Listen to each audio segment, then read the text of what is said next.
کرم مجھے معاف کر دے تاکہ اللہ کے نبی کے دربار پہ جب روزے رسول پہ سے مجھے حاضری دینا پڑے مجھے یہ خیال نہ ہو کہ میرا پڑوسی مجھ سے ناراض تھا، اللہ کے نبی کی بارگاہ میں کون سا منہ دکھاؤں گا؟ تو عزیزان ملت اسلام کیا ہر ایک کے دروازے پہ دستک دیتا ہے اور اس سے ہر ایک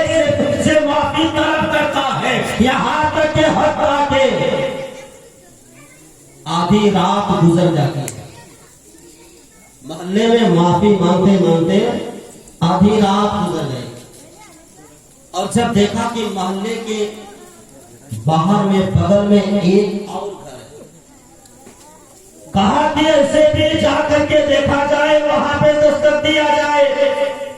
جب ربیع بن سلیمان جب وہاں پہنچا ہے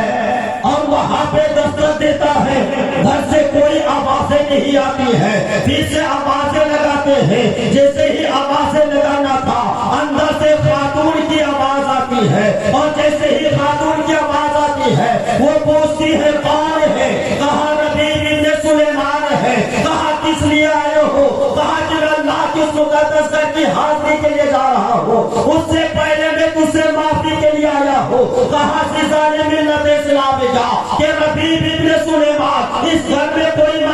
معافی دینے والا نہیں ہے، اس لیے کہ اس گھر میں کوئی مرد نہیں ہے، اس گھر میں صرف عورتیں ہیں، اس گھر میں جوان بیٹیاں ہیں۔ جب اس میں دستک لگائی گئی ہے، کہا کہ عزیزان ملت اسلام کا جیسے ہی اتنا کہا ہے ربیع بن سلیمان وہاں سے پلٹتے ہیں، جیسے ہی کچھ قدم بڑھانا تھا پیچھے سے آواز آتی ہے کہ ربیع بن سلیمان ذرا ٹھہر جا، اگر تو اس مقدس بارگاہ میں جا رہے ہو تو نانا کی بارگاہ میں میرا سلام عرض کر دینا۔ تو عزیزان ملت اسلام کا جیسے ہی اتنا کہا ہے، پھر جیسے ہی بڑھنا تھا کہ اچانک جو ہے اس گھر سے گوشت کی خوشبو آتی ہے، گوشت کی پکی ہوئی گوشت کی خوشبو۔ ربیع بن سلیمان نے اس خاتون سے کہا کہ خاتون میں تو اللہ کی اس مقدس گھر کی حاضری کے لیے زیارت کے لیے جا رہا تھا، لیکن جانے سے پہلے میری خواہش ہے کہ تیرے گھر سے جو گوشت کی خوشبو آ رہی ہے میں اسے تھوڑا سا چکھوں میں خاص خواہش ظاہر کیا۔ تو جیسے ہی کرنا کہ خاتون زارو قطار ہونے لگی اور کہا ربیع جس گوشت کے مطالبہ تو کر رہا ہے، ارے وہ گوشت تو ہمارے لیے حلال ہے لیکن آپ کے لیے حرام ہے۔ اب ظاہر سے بات ہے کہ ایک ہی گوشت ایک کے لیے حلال ایک کے لیے حرام، یہ حیرت والی بات ہے۔ ربیع بن سلیمان نے کہا کیا کہ وہ کون سی بات ہے، کون سی ماجرا ہے کہ ایک ہی گوشت آپ کے لیے حلال ہے ہمارے لیے حرام ہے؟ کہا کہ میں ایک سیدہ ہوں، بیوہ عورت ہوں، اور میرے شوہر جہاد میں قتل کر دیے گئے تھے، اور میری جوان بیٹیاں ہیں، مملوک اتنی غریب ہے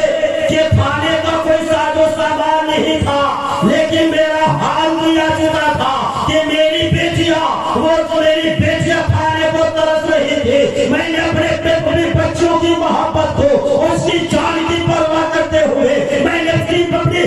بیٹی کی محبت اور بچوں کی محبت میں جب وہ جان کی بات آتی ہے میں نے کام پہن کر کے باہر نکلی ہوں، اور جیسے ہی باہر نکلا مجھے ایک مری ہوئی ایک پرندہ ملا،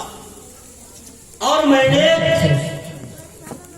اپنی بچوں کو جان بچانے کے لیے وہ مری ہوئی وہ پرندے کو اٹھا کر کے گھر اسی کو میں نے پکایا، اور اس لیے تاکہ میری بچوں کی جان بچ سکے۔ عزیزان ملت اسلامیہ جب ربیع بن سلیمان نے یہ سنا زارو قطار رونے لگی، اور رونے کے بعد وہاں سے قدم کو اپنے گھر کی اور بڑھاتے ہیں، اور بڑھانے کے بعد جیسے ہی گھر گیا ہے اپنی بیوی سے کہتا ہے کہ میری جو سے محترمہ مجھے حج کے لیے ارادہ جو ہے بدل گیا ہے، اب تمام جتنے حج کا سامان خریدا